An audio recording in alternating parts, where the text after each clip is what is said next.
Yeah, we heard that. Wonderful. We're going to get settled, Oh, there it is. and then we'll get started. All those attendees can't see your screen very good, but you're still there. Great. Well, good afternoon, everybody. This is Valerie with the Community Foundation, and we are very much looking forward to connecting with everyone this evening. Thank you all for joining tonight. Want to start quickly by having the panelists introduce themselves, and then telling us a little bit about what your organization is doing specifically in Thomasville Heights. Would you like to start us off? Sure. My name is Greg Giornelli. I'm with Purpose Built Schools, and I'm here. You'll meet Teresa Arrold later. We're both here representing Purpose Built Schools. We are the nonprofit that's operating Thomasville Heights Elementary School through a contract with APS, the Atlanta Public Schools. We've got a unique contract that for the first time APS has reached out to an educational nonprofit provider and asked them to come into what is one of their lowest performing schools and to implement a new instructional model based on Drew Charter School. And so we've been working in the school since July of this year. Thank you. Dwayne? Hello, everyone. My name is Dwayne Patterson.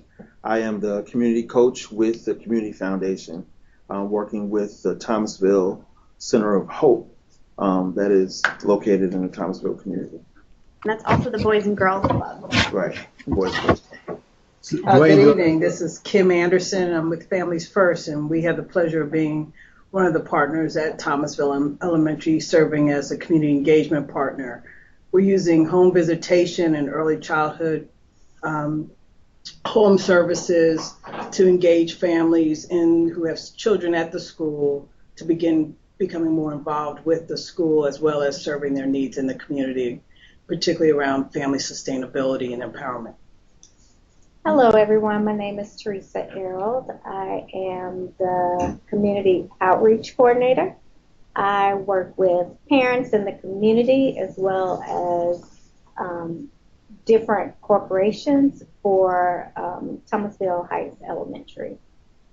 Good evening, everyone. My name is Crystal Reynolds, and I'm the Community Advocate with Atlanta Volunteer Lawyers Foundation. We're partners with Purpose Built Schools, and as the Community Advocate, I work in tandem with Ayana, who's the staff attorney. And we address housing challenges that families are facing that live in Thomasville Heights. Also in my role, I try to tackle some of the non-legal challenges and find community partners and other school partners that can address those needs and concerns. I'm Marty Ellen. I'm with Crystal at the Atlanta Volunteer Lawyers Foundation. Our larger mission is to coordinate the provision of free legal services, civil legal services for the poor. And so we have a range of different things that we do through the volunteer efforts of private lawyers in this community. But the most exciting initiative we have currently is the Thomasville Heights one, which we're here to discuss today, trying to work at the intersection of housing and education and health. Wonderful. Well, thank you all for being here this evening. We are honored to consider you all partners and honored to have you here this evening. So just going to jump right in and start with some of the questions that we've already talked about. So thinking through your roles inside the community, do you see opportunities to partner both with existing partners but also with potentially outside partners, new incoming partners, I should say? You want to start, Teresa? Absolutely. I feel like we can always provide, new and additional resources for our residents and our parents of Thomasville Heights Elementary. So, absolutely. Are there any resources that come to mind that are immediate that you would see immediate? Right now, we are working with the parents and some residents in the community with giving them job opportunities, but also some continuing education components so that they can help their children at home with homework and having a better understanding of how they could use their voice within the community. So, yes. What does that look like? Do they come to the school? Do y'all go to their homes? So every day they come to the school from starting at 8 o'clock in the morning to noon. And we find things for them to do within the school.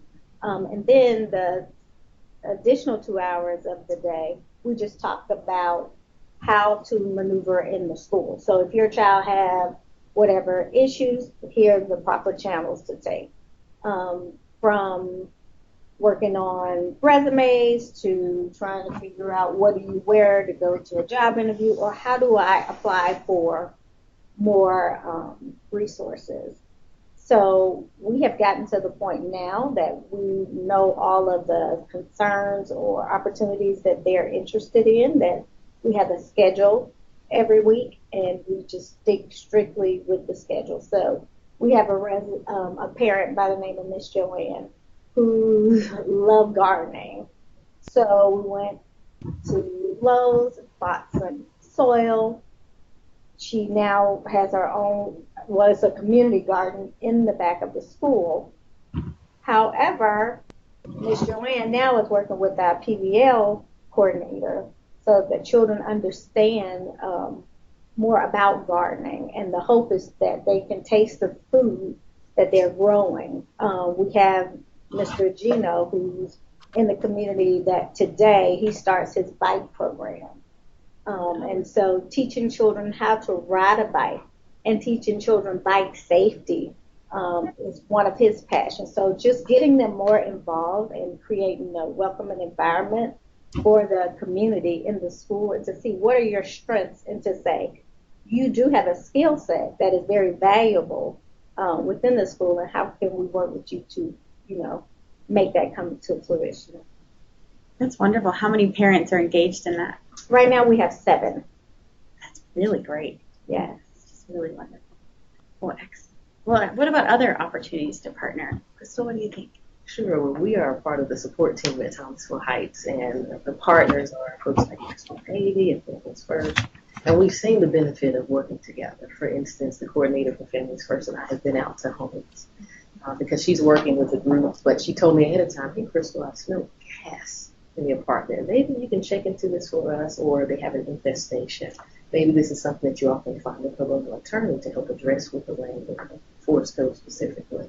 But beyond that, I think it's figuring out how to leverage our resources appropriately, I was talking to Mark earlier, how to cut that response time. So if there's a parent that needs workforce readiness training, well, if we're working with Center for Working Families, then we already have a contact who may be hosting a workshop at the school, and we can put them in the right place at the right time to give them that upward mobility that they need.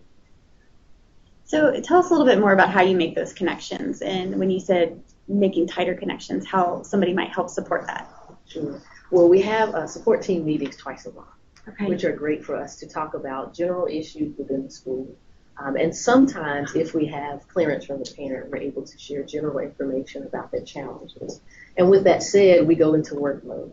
Okay, how can we find resources to benefit that family? For instance, we had a mom come in one day, and she was very emotional. She had a child who had some behavior challenges, and she didn't have food. And before that moment, she was not willing to say, I'm weak. And so what we told her, the group, the ones that were a part of the support team, we said, listen, you have to share this information so that we know how to cater to your needs. So we all went into action. She had food by the end of the day. And we found out about a power bill that she had that needs to be paid. And even if it's not us that covers that, we know agencies that can. So I think it's just a matter of being aware of what each organization provides, and then from there, just channeling those issues and those families to the right partner. Can you have any additional thoughts? Partnership model? No, I think what I would add is it's interesting that we know that part of our collaboration is to build and strengthen the informal networks, right? So by going to visit X mother, she'll tell you about Y mother 4 doors down. Then we have the professional level, right? So that we have our colleagues talking among one another. And I think the opportunity that presents itself is how we expand the network and maybe utilize technology more, where we can begin to put those needs out beyond the circle that we have. Because at the end of the day, what we're trying to do is is build that network and remove those barriers that are interfering with not just the education of the child, but ultimately the sustainability of the family, right? So that the child can be educated. And so, I mean, so us together can continue to be creative and thoughtful about how we build a stronger network that meets the diverse needs of the families, so that the children can be successful in school. And so I think the opportunity presents itself for us to think about how we leverage that beyond those that have the pleasure of being on the ground in Thomasville, but those who are outside that can provide the resources that are needed for us to be successful. Yeah, that's great. Dwayne, you have any other thoughts on partnerships and community? The biggest thing is that the partnerships are critical to the community infrastructure being fully developed and fully expressed.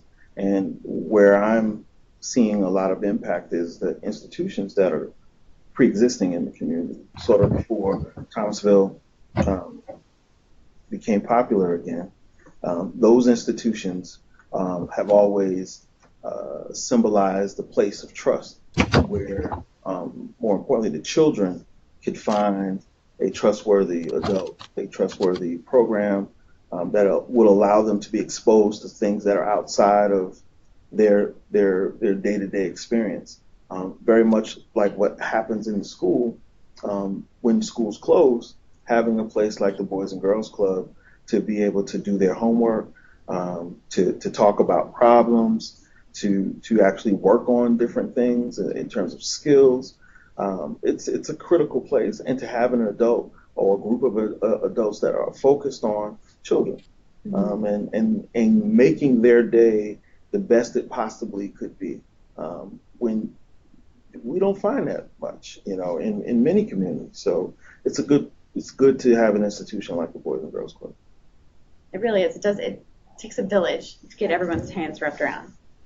Any other kind of comments from y'all? We'll move on to our next question, and it's actually come back to our experience at the Boys and Girls Club back in September. We had dinner with a group of teenagers, and we did this magic wand exercise where we asked them if they could wave a magic wand, what would they want, or what would they do differently? And they asked us for a lot of things. I mean, it was field trips or a garden. That's a very big theme. But it was really about how do we create personal growth opportunities. And so I would ask you all to tell us a little bit about how you see your work evening the odds for residents in Thomasville. Dwayne, you want to start us off this time? Yeah, so one of the key areas that the personnel at the Boys and Girls Club, they're interested in resource development and network development and being able to see sort of outside of the walls, or to lift their eyes up from their work. It's an intense engagement to work at that particular Boys and Girls Club, but to have the professionals that are there to lift their eyes up and say, like, what could we imagine? What could we actually be, 5 years from now, 10 years from now, is a rare chance for that group of staff members to actually to think together and to reason together, as opposed to just putting out fires, right, in their day-to-day work, but to think long-term around what would they want to have, what would they want to deliver for that community. And I think that is that's unique in terms of impact, because what I've asked them to do is to think about what you want to leave behind. It's not just about what's on the strategy for this week or what's on the calendar for this month, but if legacy-wise, what would you guys want to leave behind as a team? And that's a different question for them. So they've been able to stretch a little bit and to think about, well, this is much more. It's deeper than me or the individual. It's bigger than us. So. Our goal is to get parents to dream again and know that they still have value and can dream for their children. So the intervention, the goal is how do you engage a community where they are, right? Not thinking that they should come to you. You have to go to them, build trust, and then they'll trust you and follow. So what we're using is a parents as teachers model, which is an early intervention model that teaches a parent irrespective of where they may be on the education spectrum, they're their child's first teacher. And from there that they can feel empowerment. And I tell people all the time that everybody who gives birth dreams the biggest dreams for their children. And what happens is some of us have barriers that prevent us from living those dreams. And our goal is to remove those barriers. And so to see it with a parent who first feels acceptance because you came into their home and didn't judge, right? You didn't judge the fact that the gas smelled or that there was infestation. And you acknowledge that they could dream for their children, and irrespective of the fact they may read at the second or third grade level. For them to start feeling good about that and to see how they could change their lives then opens it up for them to start having that conversation about the fact that they could now, at some point, go across the street and make a difference where they never thought they could make a difference before. So closing that value gap, when I say value gap, is that you talked earlier about the opportunity gap. Well, I don't see opportunity until I see value in myself. And so the goal is to build that value, and then you can start seeing value in your community and value in your child's school. And so that's just understanding that this is a journey together, and it's a journey not that we're doing to the families or that the school's doing, but the families can do for their community. And that, to me, just the fact that people can start having that conversation and ask questions about, well, they sent home this form. What is that test thing they're going to do next week? And what does that mean? And feel not judged. That changes the trajectory of a community and allows them to then accept partnerships. And I think that's important. That's really. I think it is. It's empowered leadership. Yes, exactly. Is what it does.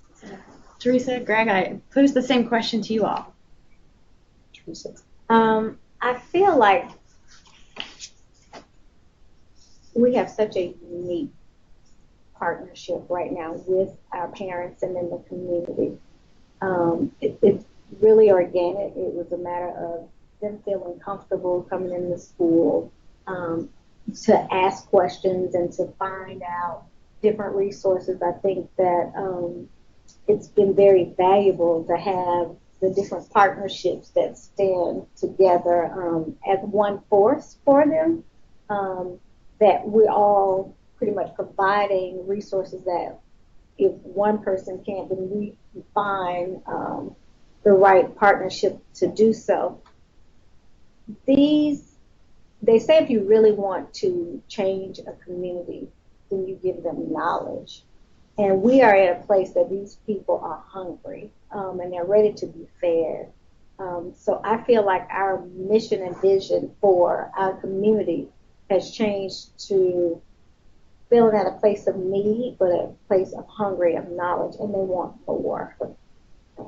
So I'd say, through the Standing with Our Neighbors project, we look through a narrow lens, but at the same time, we do understand that ultimately our kids want to come home to a safe and stable home. They want to know that they have food in the refrigerator, in the cupboard, and it's not tampered with because of situations. But ultimately for us, I think it comes down to when we ask about greatest need, it's basic things, like I want to keep my lights on so I can read my books, do my homework. I want my mom to keep her phone on so I can access text messages the schools are sending out, basic things. And then even beyond that, it's being able to think about maybe we can't even the odds, but we can impact change in a positive manner by forging relationships with each other and extending ourselves more so that they can feel more accepted. Parents go to schools all the time and say, well, I didn't feel well. But at Thomasville Heights Elementary, I have been impacted very much so by the welcoming that they feel when they just go to the office and they see Miss Satterwhite or Miss Morgan and they say, hi, I'd like to speak to such and such. And immediately they find that person that can really, talk to them and ease their frustrations, whatever it might be. So no, I don't think we can even the odds, but can we make the situation better? Can we create change? Yes, we can. So kind of going back a little bit to what you're talking about with the value gap, and when you consider building the capacity and the identity of the larger community of Thomasville, wrapping around the school, parents, the caretakers, obviously, but also the unattached adults. What do you see as the greatest need there, and how can we support that value, closing that value gap? Dwayne, you want to start us off? You look like you've got something to say. So one of the things I think could be helpful is addressing the dominant narrative, right, with positivity, right, and leading with that, letting that be the tip of the spear, because anyone that has an inclination of helping out or doing some good, we need to encourage that, right, and especially in areas where that can be discouraged, right. So if we're intentional about addressing the dominant narrative in Thomasville to the best of our ability, and I think when you speak with the young people, the pride that they have and where they are from and how they talk about their home area, that could be a key indicator of how we can begin to change the dominant conversation in Atlanta, because to them, they see it through an asset lens most of the time, right? Until they're sort of overwhelmed by the dominant narrative. But automatically, maybe it's a defense mechanism, but automatically they're proud to be from where they're from, as we all should be proud to be from where we're from. So that's number one. Number two, it's critical for us to begin to show up the things that are happening that are going well, right? The worst thing we can do is create false hope. And if a parent or a kid wants to come back and talk to a counselor next year, next month, whatever, and that kid, that resource isn't there, that's you don't know the damage that actually can do to remove something when someone was actually working through their process. Tomorrow I'm going to talk with Miss So-and-so, and it just doesn't happen for some reason. And then they finally get up the nerve, and then she's not there. That has impact. It's the same sort of thing with institutions like the Boys and Girls Club. To go to that place and to know that staff member who gave you a ride home, who began a conversation about what's going on with you, and you as a kid, most kids are not going to just say what's on their mind, but they think about it overnight, and they go back the next day and they want to speak to that staff person. That staff person is not there. That again, we don't know the impact of that. So to try to decrease all of those potential opportunities to the best of our ability, it's just let's do the things that we know that are working for as long as possible. And I agree with that. Longevity it's very important. And thinking about partnership is relative to mentoring, like Greg was saying earlier, as far as the kids he's mentoring. When you start the relationship as a mentor, you don't know what to expect. Right. And in a partnership, it's the same thing. You have to figure it out as you go.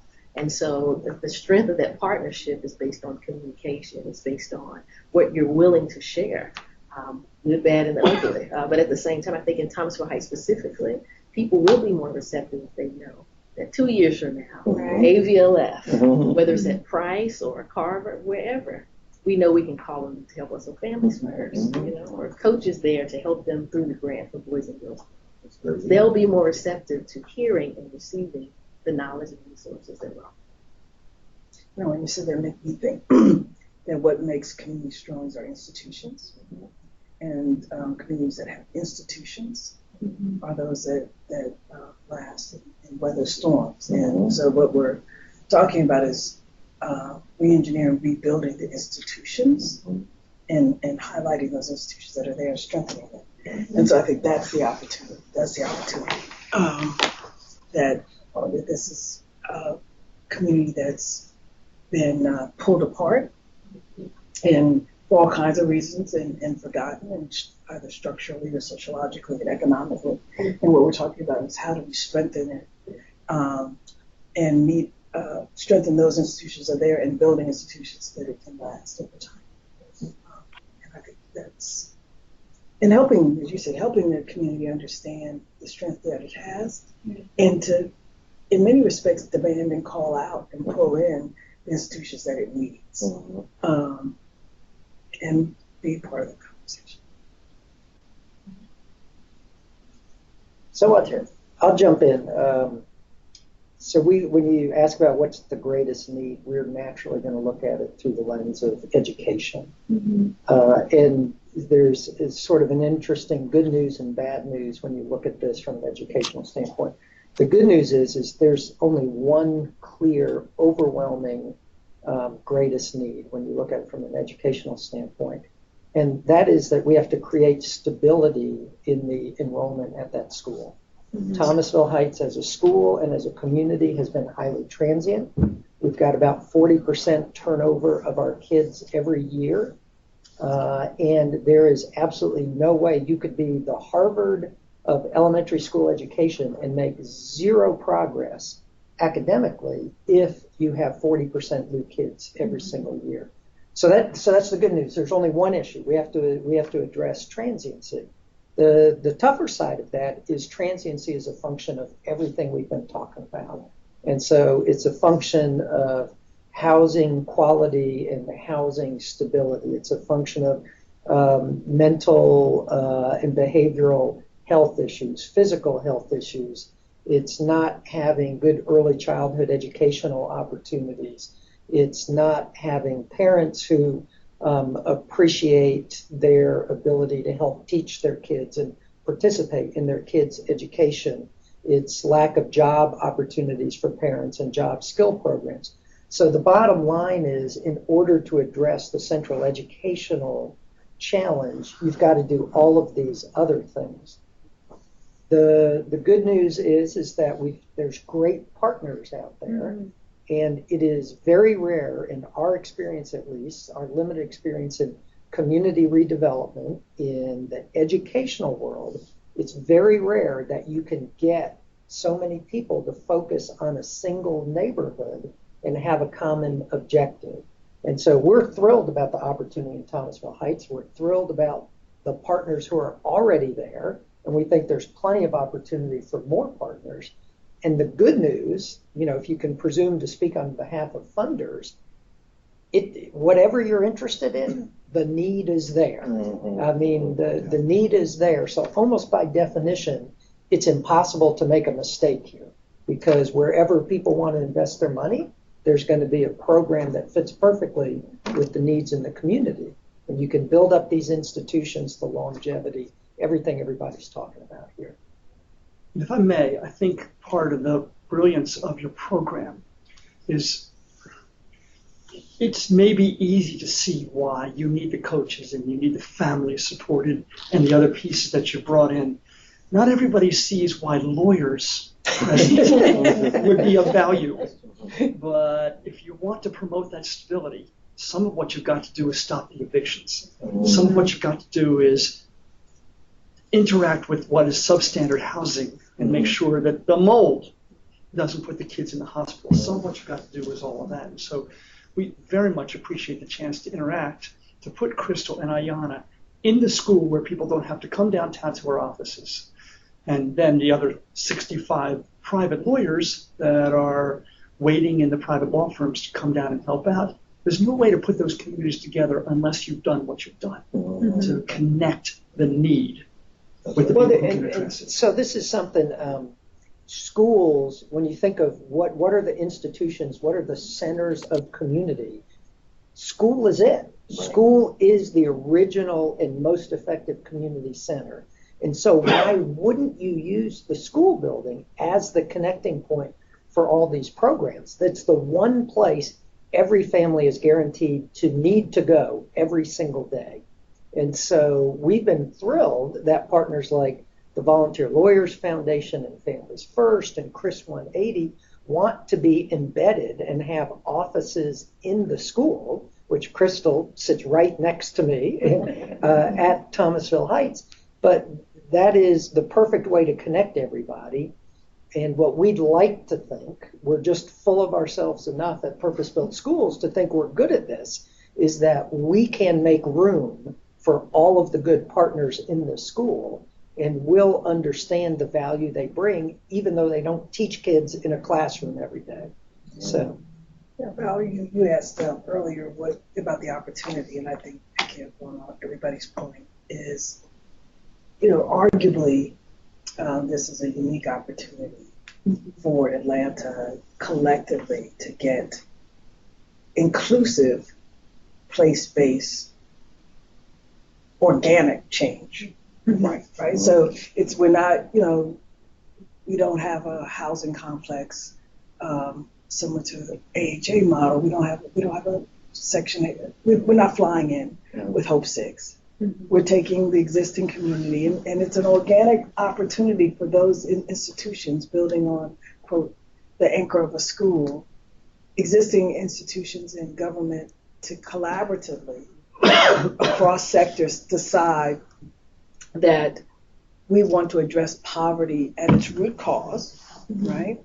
Understand what's perpetuating it, how we're going to break that cycle, maybe from the home to the child to the mother or the father, and figure it out in a way that allows anyone, maybe you be in the private sector, the public sector, the nonprofit sector in Atlanta, to invest in the ultimate change of a community. So that's the opportunity that's sitting in front of us. And the question is, are we going to be smart enough, inclusive enough, to grab onto this in a way that is transformative? Yeah, I just want to build on that because that's a great point. When you look at community redevelopment in Atlanta and the success stories, and this is because we were a big part of one of these, this is not apologizing or criticizing this, but the success stories have all had an element of new construction, new development, and new folks coming into the community to help strengthen it. This is unique in Atlanta because unlike those other developments, nobody's willing to invest in Thomasville Heights from a real estate standpoint. This is an effort that says, can you truly elevate a neighborhood and create a healthy neighborhood without a massive outside investment? And I think it's a fascinating experiment. And I'm not convinced it's going to work, but that's what you've got here. And that's what differentiates this from many of the other opportunities around the city. This is as ground up as you can get, and this is about we're fighting to keep residents in this community and not have people relocate or move out. And it'll be really interesting to see how this works. What I would hope is that we can, because if we can't, then what we've done is said we cannot fight generational poverty. Right? Because right now we build buildings, we create multi-income communities, right? Mixed income communities, but we don't get to the root cause, the systemic causes of poverty. So if we're not successful here, then ultimately we're saying we can't, and I don't believe it, but I believe we're smart enough, right? I just think we have to be thoughtful and compassionate enough and collective enough to figure it out. But I think at the root cause, back to your question of family stability and those things that are preventing education, it's us deciding that we're going to address poverty in the community without rebuilding community. I totally agree. Like this is a unique opportunity, but I want to lift up another cut on it, right? If we could do this, though, since we can do this, right? And we have hope as the driving force in this, and we can keep children at the center for the very first time in Atlanta in a long time, right? Keeping children at the center, not units, not ROI, but children at the center. That this part of Atlanta, the children in this part of Atlanta is very important, and that we can affirm that through our actions, through our collaboration, through our ultimate, what are we going to leave behind, the impact. Because that right there is a much better story as far as I'm concerned, right? Mm-hmm. It's not that we can do it without building a building, but can we do it centering around children? And I have to say, sir, I appreciate that you have very high standards and a demand for an outcome, and that you're not willing to acknowledge yet that it's going to be successful. But it already is. It already is. I hear the stories from Crystal and Ayanna. and I hear what's going on there, and I know in the times that I've been here, it's already lifted the community a half step, and I know you want several more, but you're laying a foundation, and there's already reason, I think, to believe it's going to be successful. Obviously, the city of Atlanta school system thinks it's going to be. They want this thing spread out. They want more of what you're providing. Well, I'll just build on that for a second, and then I'll be quiet. But one of the reasons for the optimism is you have a group of partners who are all committed to this to the long term. And one of the frustrations in community development or in educational improvement is that people give up too early in the process. And the fact of the matter is, this is not a 3-year fix. It's probably not even a 5 to 7 year fix. It's 10 to 15 years. And what you've got in the parties around the table is a recognition of that and a commitment to sticking it out for the long term. Our goal, I mean, right now, Thomasville Heights is the last ranked school in the state of Georgia. And our goal is that within 10 years, it's in the top 25% of all schools in Georgia. And so when we say we don't know if it's going to work, it's because that's what the standard is. I mean, we all know we'll start those steps, but the real success is when it's a place of transformation for kids, and that all of the kids who are there today have an opportunity to go on to college and or career and be successful. And that's when we'll be breaking the cycle of poverty, all from the ground up. No, this is a wonderful conversation. You mentioned something a minute ago about the success stories. I think I and everyone on the phone would love to hear a couple of those immediate success stories if y'all have any you might share. Just quick blurbs. Sure. There was a mom that has 3 children, and she has one child at each feeder school in Thomasville Heights. And her lease was threatened by her landlord because of a situation that occurred. And we were able to find an attorney to represent her pro bono, and the eviction was dismissed. And so for us, that's a quick win. She was a mom who was very patient because the legal process sometimes can take a while. But even during that time, her kids were still coming to school. She was still going to work and still hopeful that her housing would be more stabilized. So that's one quick success story. Another one that comes to mind is a mom of 8 children who just today was represented in court by Ayanna. And they've come to a resolution with the landlord. And so not only will she be able to stay until the end of the school year, but there's also some compensation for some of the repairs that were not done at the same time. So those are things that we live for. What keeps us up at night is thinking about those kids in these households and knowing that there is a solution that the mom can come home and say, hey, by the way, I love your children and we can stay. We don't have to find anywhere to stay. Such a moment, where you're going to be where you want to be the next morning. What about y'all? Any other? I know you all told me stories. Dwayne, you told me one the other evening about going to the club. Oh, well. The Boys and Girls Club. The gentleman's club. This conversation just opened up.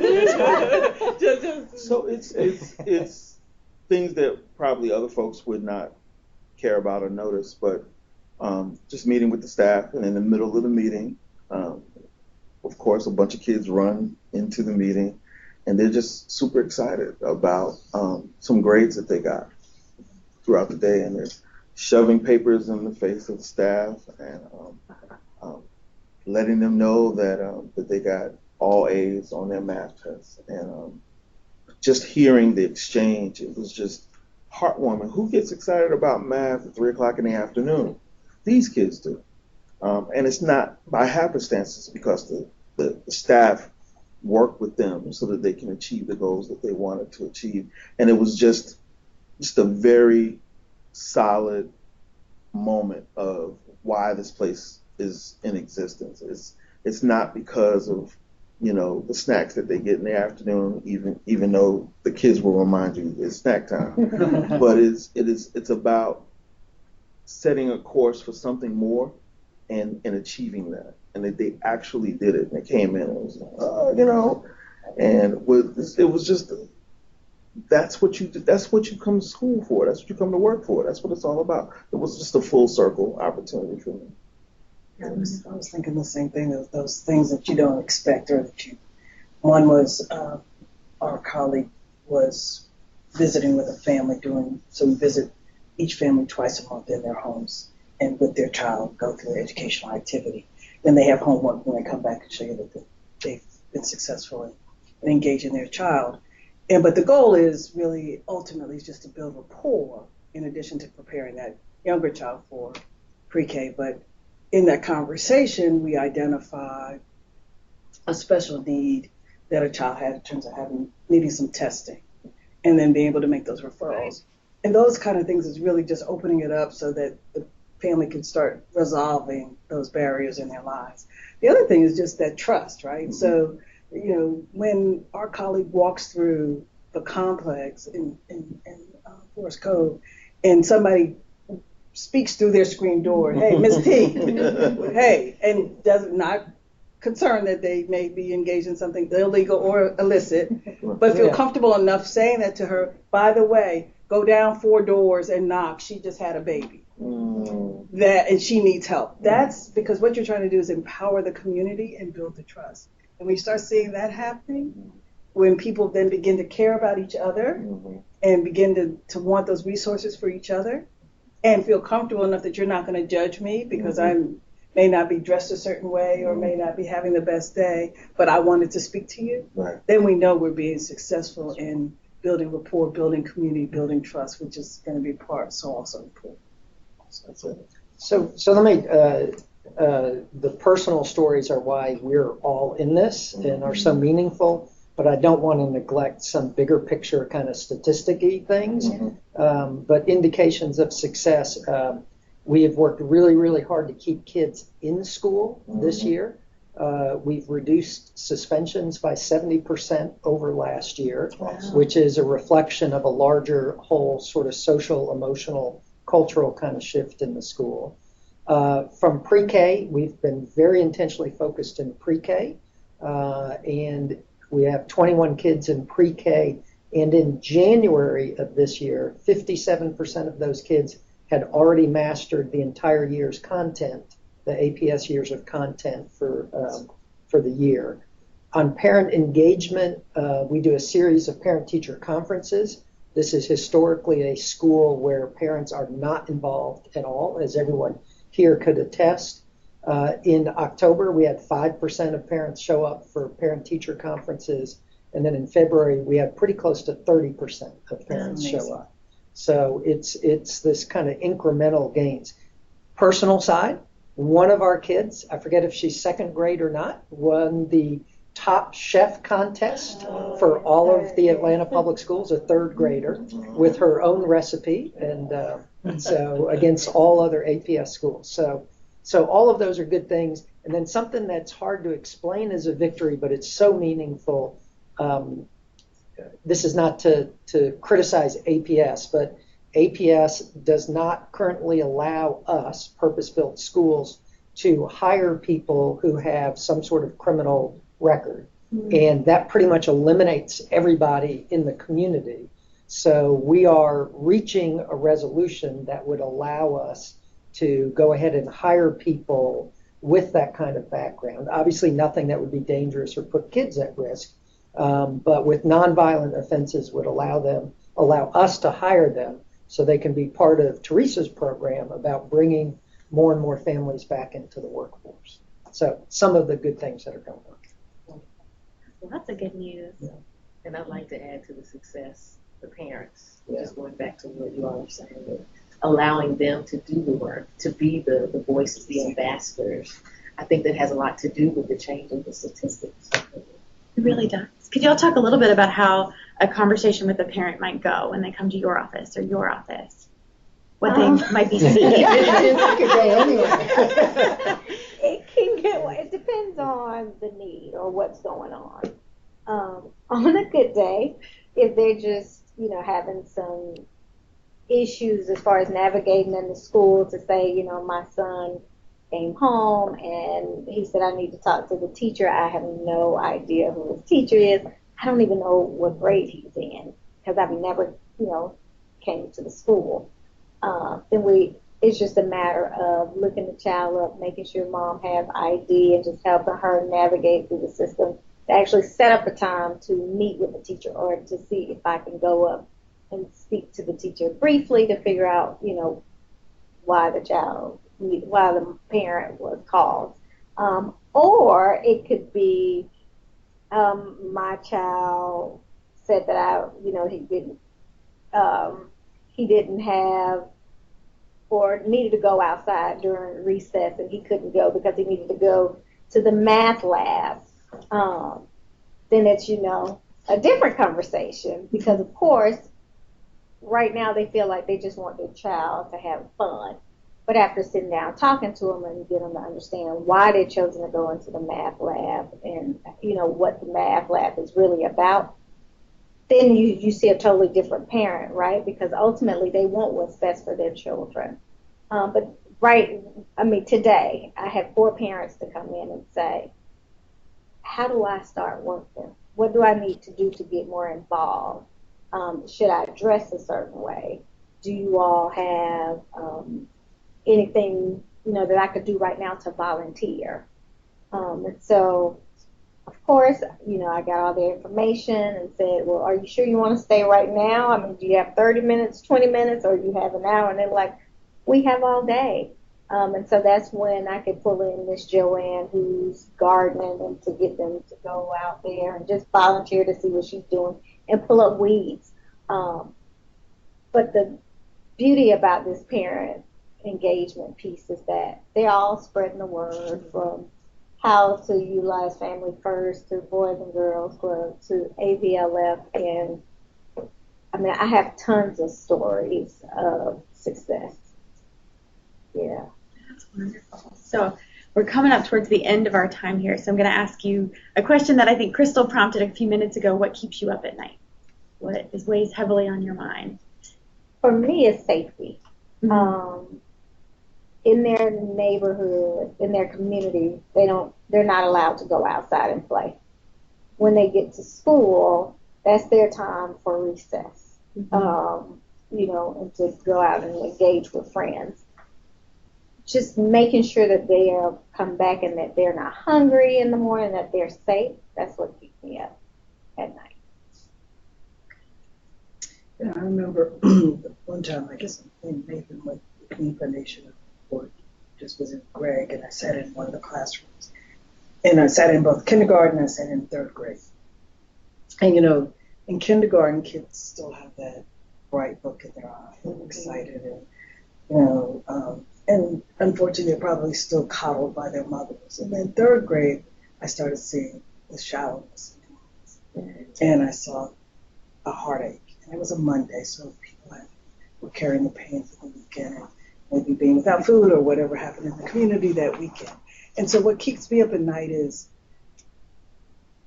what causes that glow to disappear, right? And trying to get control over that. And it's, of course, it's everything from crime in the community to demons that parents are facing, may they be drugs or lack of employment. But how we work together to make sure that brightness stays in their eyes, because that's what's the difference between those children in Thomasville and the kids north of I-20. And you got to just keep that there.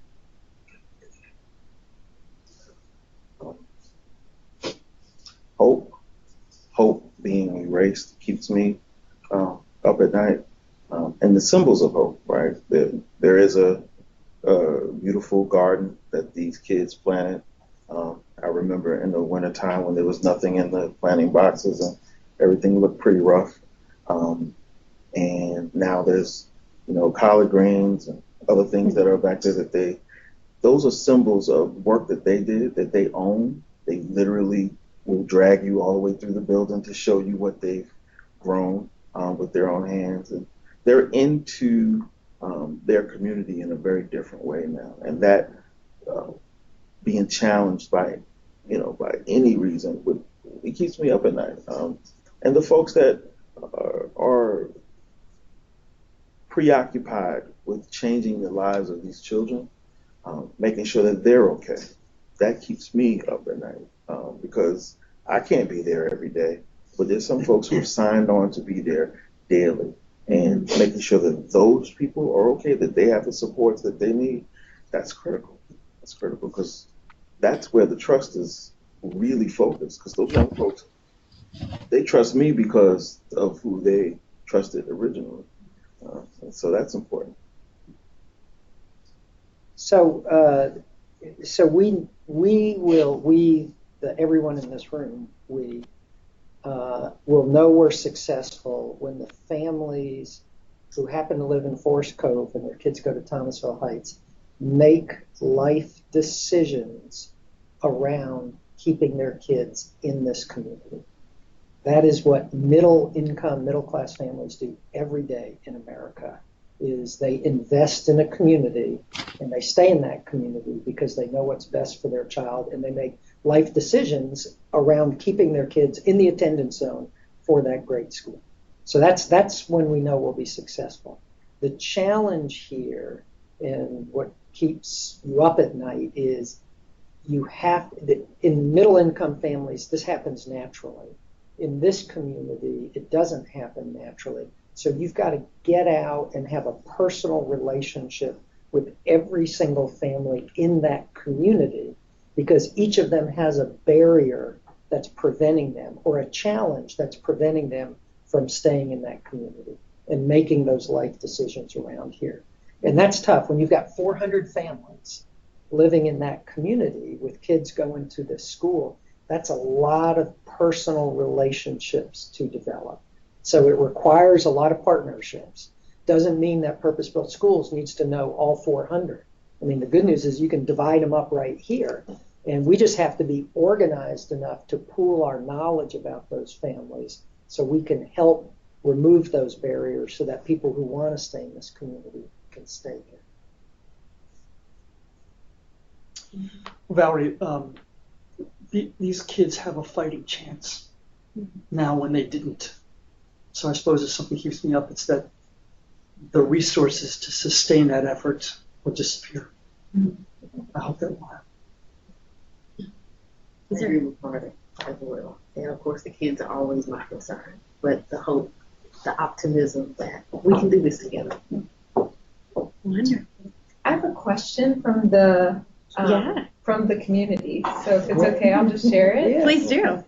Someone on the Skype call asked if the panel could share what roles you guys see for Spark donors' personal involvement in Thomasville. Thank you for asking that question. Okay. I'll go back to my viewing center. No, thank you for the question. Thank you, guys. Who would like to start?